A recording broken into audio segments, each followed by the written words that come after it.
The purpose of this CD is to make you a better negotiator. Your first step is to review the basics about what it takes to negotiate well.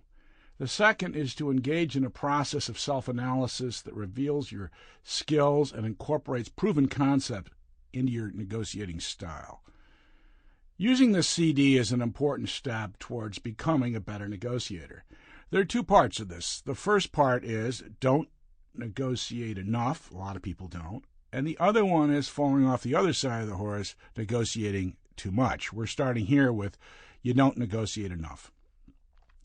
Most of the time, we accept the first offer given us, whether it's a hotel or a plane reservation, a rent-a-car, a house repair, or anything else.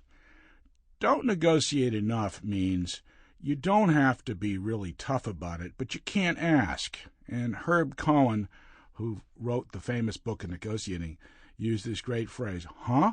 So when somebody tells them about the price, you go, huh? And you pause. Well, often the person will drop their price. There's a classic story about a job interview that Tom Peters had. He was starting out, and in his first interview, he was offered more money than he could believe, and he couldn't believe it, so he stopped. And the negotiator on the other side, who was offering him the job, and that's what a job is, started upping the offer. Well, the more he upped the offer, the more Tom couldn't believe it, until finally he stuttered out, I agree. The point he learned from that was that sometimes just a pause is good, because there are a lot of people who are positional bargainers. That means they start low and go high, or they start high and go low. And if you just take a moment, you may find you get a better deal.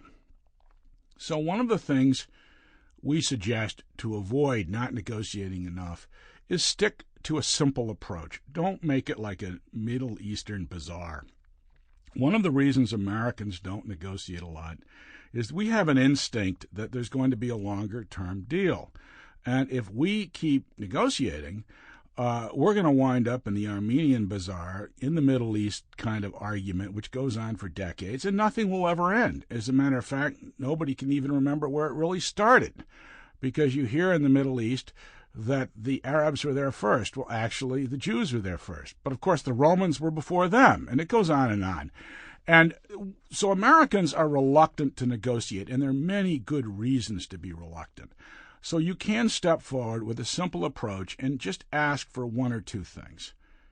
Set a timeline to close the deal, though not one you announce to the other side. This is another thing about not negotiating enough. There's a Japanese trick. You go to Japan, they ask to get your plane ticket, and once they know your plane ticket, they know when you have to close the deal. Now, that's pretty straightforward. Well, what I learned when I went to Japan is I had two return tickets, the one I gave them and the one I had for myself. So on the way to the airport, when they were trying to frantically negotiate, I said, I'll just take the next plane. Well, this is what Bobby Fischer said about the technically imperfect move. Sometimes in chess, the technically imperfect move will surprise people, and then they don't know what to do. So one of the things is never announce to the other side what your timeline is. If you want a movie image, just think of Marlon Brando scolding James Caan in The Godfather. Don't ever tell him what you think. Knowledge is power. We'll talk more about it. But when you're negotiating, don't reveal your timeline. Now, the third point is, and this is something I've never really understood, lawyers are the absolute worst. They want one thing, and that's all they want. Smart negotiators maintain enough options and alternative approaches so one negotiating failure won't kill the whole deal. George Eastman of Eastman Kodak had a wonderful phrase. He said, control the alternative and you will have success. It's like we talk about PMI thinking, plus, minus, and interesting points elsewhere.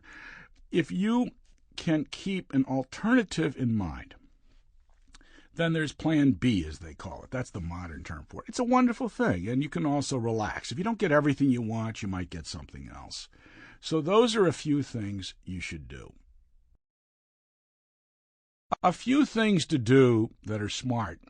If you're younger, you've grown up with email, and you know it's great, but you never lived pre-email. Email is a wonderful way to negotiate politely. And if you're dealing with a hard negotiator, you can hog tie them because they write, you write back. Sample complete. Ready to continue?